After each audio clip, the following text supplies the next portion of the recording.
0214 AM. The skies over the Sumy region of Ukraine are dangerously silent. On the ground inside a camouflaged command van buried under 3 meters of earth and timber, a Ukrainian radar operator stares at a screen that shows nothing. And that is exactly what terrifies him.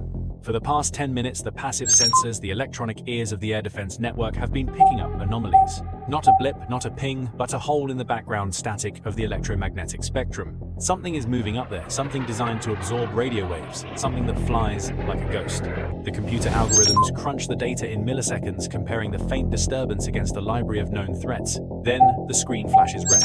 The probability counter hits 99%. This isn't a drone. This isn't a cruise missile. It is the Su-57 Felon, Russia's 5th-generation stealth fighter, finally crossing the line. But if the most advanced invisible predator on the planet has just walked into a trap, does superiority even exist anymore? To understand the gravity of this moment, we must look at the Su-57's operational history.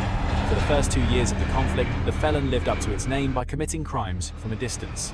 Moscow treated its 5th-generation fleet like fine china, too expensive to risk, too valuable to lose.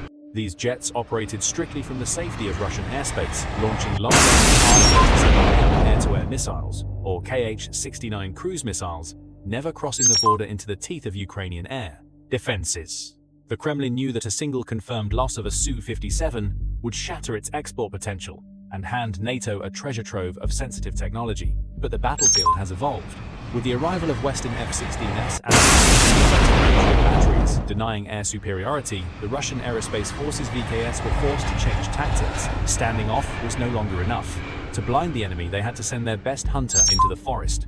The mission tonight is a classic SEED operation, suppression of enemy air defenses. And destroy the very radar systems that have kept the skies contested. The Su-57 was built for exactly this, to slip through the gaps in radar coverage, deliver a knockout punch to the air defense nodes, and realize they are under attack. However, the Ukrainians have adapted their own doctrine. They call it the Sambush. Instead of keeping their valuable Patriot and NASAMS batteries in static positions around Kyiv, they have begun moving them aggressively toward the front lines. These roving batteries operate in total silence, turning off their active radar emitters to remain invisible to the Su-57 sensors. They rely on a network of passive sensors, systems that listen for radio waves rather than broadcasting them, waiting for the intruder to make a mistake. It is a deadly game of cat and mouse played at Mach 1.5. The Russians are betting on their stealth technology. The Ukrainians are betting on their patience. But in a war where technology evolves weekly, is stealth still a cloak of invisibility, or has it become a coffin for the overconfident? Inside the command post of the 138th Anti-Aircraft Missile Brigade, the air is thick with the hum of cooling fans and the smell of stale coffee. The crew is operating in emission control (EMCON) silence. To the Russian pilot soaring at 4,000 feet, the Ukrainian air defense network appears dead. His radar warning receiver, RWR, the device that alerts him when he is being tracked, is blissfully quiet. He believes he is a ghost in an empty house. But he is wrong. The Ukrainians aren't looking with radar, they are listening. Scattered across the forest floor are passive sensors, like the Kolchuga M. These systems don't emit signals. They detect the faint electromagnetic emissions from the Su-57's own altimeter, its communication data links, and even the static electricity building up on its composite skin. By triangulating these whispers from 3 different locations, the central computer builds a track quality index. It's not enough to fire a missile yet, but it's enough to miss. The Ukrainian commander, a veteran of the Kyiv campaign, watches the track merge with a thermal signature from an electro-optical camera 10 miles away. He knows the physics of stealth. The Su-57 has a radar cross-section RCS of roughly 0.1 to 0.5 square meters, about the size of a small bird. Hard to hit, but not impossible. However, physics has a rule to fight. You must reveal yourself. To launch its Kh-69 cruise missile, the Su-57 must open its internal weapons bays.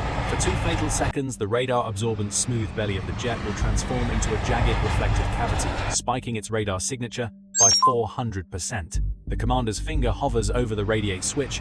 He isn't hunting a bird. He is waiting for the bird to open its wings. The trap is set, but can human reflexes react faster than a computer flying at supersonic speeds? At 42,000 feet, Major Volkov, callsign Okotnik, feels the supreme confidence that comes with flying the most advanced machine Russia has ever built. His cockpit displays are clear. The Himalaya electronic warfare suite integrated into the skin of the aircraft reports 0 emissions from the ground. To him, the Ukrainian air defense network is asleep, suppressed by days of jamming. He lines up his attack run on a thermal power plant near Kyiv. His thumb flicks the safety cover off the weapon release button. The flight computer whispers in Russian. On the ground inside the Patriot command van, the silence is shattered. The moment the Su-57 doors cycle open to drop the Kh-69 cruise missile, the laws of physics betray the pilot. The smooth, stealthy belly of the jet is broken by a cavern of jagged metal and hanging ordnance. On the Ukrainian radar screen, the faint, ghostly track suddenly blooms into a hard, undeniable diamond. The return signal's strength, RSS, spikes by 400%. The operator screams, "Target confirmed hostile, range 5 kilometers." The commander slams his hand on the engagement switch. Fire, fire. In a clearing 3 kilometers away, the boxy launchers of the Patriot battery erupt. A PAC-2 GMT missile, a telephone pole of solid rocket fuel, and high explosives roars out of its canister. It accelerates to Mach 4 inches seconds, turning the dark forest into day. Up in the stratosphere, Volkov's the radar warning receiver RWR, silent for hours, suddenly screams a continuous, high-pitched tone of imminent death. Lock. Hard lock. He doesn't think. He reacts. He slams the throttle to the stops and hauls the stick back and left. The Su-57's 3D thrust vectoring nozzles twist, forcing the jet into a violent supernatural tumble that no Western fighter can match. He dumps chaff and flares, creating a cloud of burning magnesium to confuse the missile. But the PAC-2 GMT isn't chasing his heat. It is following the reflected radar energy from the ground. It ignores the flares. It ignores the chaff. It predicts where the Su-57 will be, not where it is. Volkov pulls 9G, his vision graying out as he tries to notch the missile flying perpendicular to break the Doppler lock. It's a move that has saved Russian pilots before, but tonight the math is against him. The missile doesn't need to hit him directly. As the Patriot interceptor screams past the nose of the Su-57, its proximity fuse detects the mass of the jet. The warhead of the PAC-2 GEMT detonates 10 meters off the Su-57. It doesn't need a direct hit. The explosion releases a shotgun blast of 45 grams of preformed tungsten fragments, moving at hypersonic speeds. Inside the cockpit, Major Volkov hears a sound like gravel being thrown against a tin roof magnified 1,000 times. The invincible composite skin of the Su-57 is shredded instantly. The stealth coating designed to absorb radar waves is now peeling off in burning strips. Critical systems scream in protest. The right engine, a Saturn AL-41F1, swallows a cloud of shrapnel and disintegrates, spewing turbine blades through the engine casing. Hydraulic fluid sprays into the slipstream, igniting a trail of fire that marks the jet across the night sky. The aircraft enters a violent, unrecoverable flat spin. Volkov fights the stick, toggling the emergency restart, but the fly-by-wire computer is dead. The thrust vectoring nozzles, once his greatest asset, are now locked in a hard-over position, forcing the jet into a death spiral. The Ghost has become a burning meteor. At 8,000 feet, realizing the machine is lost, Volkov reaches between his legs and pulls the ejection handle. The canopy shatters. The rocket motor under his K-36D seat ignite, punching him out of the dying airframe into the freezing Ukrainian night. On the ground inside the Patriot van, the tension breaks. The solid diamond on the radar screen flickers, splits into debris, and then vanishes. Splash one, Bandit, the operator shouts, his voice cracking with adrenaline. There is no cheering, only the heavy breathing of men who just killed a myth. They didn't just shoot down a plane, they shot down the symbol of Russian technological superiority. But as the burning wreckage crashes into the dense forests near Sumy, a new race begins. The data recorder, the stealth materials, the radar components, the secrets of the Su-57 are now lying on the ground, waiting for whoever gets there first. The burning wreckage of the Su-57 Felon in the Sumy forest is a testament to a brutal reality. Stealth is not a cloak of invisibility, it is merely a delay mechanism. To understand why Russia's most advanced fighter fell to a system designed in the 1980s, like the Patriot, we have to look at the unforgiving physics of radar cross-section RCS. The Su-57 is a marvel of aerodynamics, but it is a design compromised by physics. Unlike the American F-22 Raptor or F-35 Lightning II, which prioritize all-aspect stealth hiding from every angle, the Su-57 is optimized primarily for frontal stealth. Its engine nacelles leave the turbine blades partially exposed to radar waves from oblique angles, and its round engine nozzles lack the serrated edges found on Western 5th-gen fighters to scatter radar energy from the rear. These microflaws are usually manageable until the pilot decides to fight. The fatal flaw tonight was operational. Stealth works only when the aircraft is clean. The moment Major Volkov opened his internal weapon bays to release the Kh-69 cruise missile, he broke the smooth, continuous curvature that deflects radar waves. For those critical seconds, the Su-57's RCS bloomed from the size of a sparrow to the size of a barn door. The Patriot's AN/MPQ-65 radar, already silently queuing on data from the passive sensors, instantly locked onto this spike. Furthermore, the engagement highlights the lethality of the track-via missile TVM guidance used by the PAC-2 GEM-T. The radar on the ground and the seeker in the missile work together, triangulating the target and burning through the Su-57's electronic jamming. The Russian jet's Himalaya EW suite, designed to confuse enemy sensors, was simply overwhelmed by the raw power and computing speed of the integrated air defense network.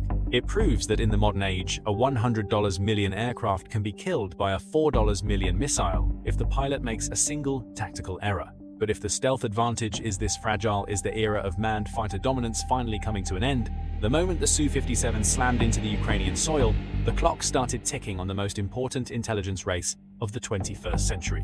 For NATO, the Wreckage is not just scrap metal, it is the holy grail. Special forces teams are already moving to secure the site. Every circuit board of the N-36 Bielka radar, every sample of the classified radar-absorbent coating, and every line of code in the mission computer will be dissected in laboratories from Kyiv to Nevada. The secrets that Moscow spent decades and billions of dollars to protect are now lying in a muddy crater, ready to be reverse-engineered. For the Russian aerospace forces, the loss is catastrophic, far beyond the cost of the airframe. The myth of the invincible Su-57 is shattered. The Felon was supposed to be the answer to the F-22 and F-35, a symbol of resurgence. Now it is a cautionary tale. This shoot-down forces a humiliating tactical retreat. Moscow will likely pull the remaining fleet back deep into Russian airspace, relegating their most advanced fighter to firing long-range missiles from safety, a job that a 40-year-old Tu-95 bomber could do just as well. The psychological blow is immense. If the best jet can't survive the Ukrainian air defense network, what chance does a Su-35 or Su-34 have? Globally, the shockwaves will hit the arms market hard.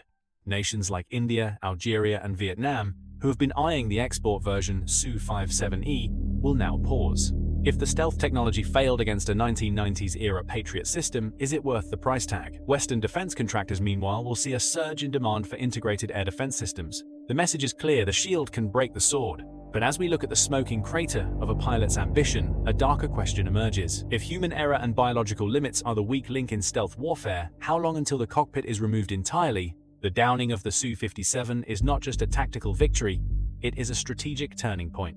It proves that no weapon system, no matter how advanced or expensive, is invincible. The Felon was marketed as a ghost, a predator that could operate with impunity. But in the skies over Ukraine, it encountered a harsh truth. Physics doesn't care about marketing brochures. The real lesson here isn't that stealth is dead, far from it. The lesson is that arrogance is fatal. Russia's mistake wasn't building the Su-57, it was assuming that technology alone could compensate for poor tactics and an underestimation of the enemy. The Ukrainians didn't win because they had better planes. They won because they integrated data from old Soviet sensors with modern Western missiles to create a trap that no algorithm could predict. As we look at the charred remains of a fifth-generation dream, we must ask ourselves, in the next war, will we trust the pilot in the cockpit or the AI that replaces him? The age of the invisible fighter might be over, but the age of survivor has just begun. Thanks for watching, and keep your eyes on the horizon. Bye for now.